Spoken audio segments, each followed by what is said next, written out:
Morning বন্ধুরা। কালকে তো সকাল সকাল ঘুমিয়ে পড়েছিলাম, তারপরে 3টের দিকে আমার ঘুম ভাঙলো। তো রাতে তো সবাইকে বলে রেখেছিলাম যে আমার সারা শব্দ না থেকে বুঝলে আমি ঘুমিয়ে পড়েছি।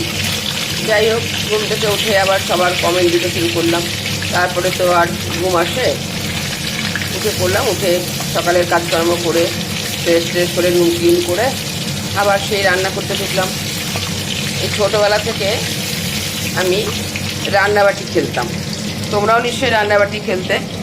তার জন্যে আজকে এখন আমাদের এই রান্নাবাটি চলছে। যদি আমরা ছোটো থেকে ক্রিকেট খেলতাম, ভলি খেলতাম, ফুটবল খেলতাম, তবে আজকে আমাদের না এই রান্নাটা করতে হতো না, বুঝলে।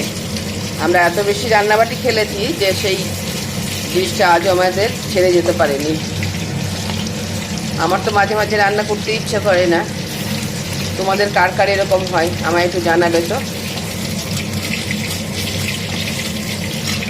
এই মাছের ঝোলটা করে নেব,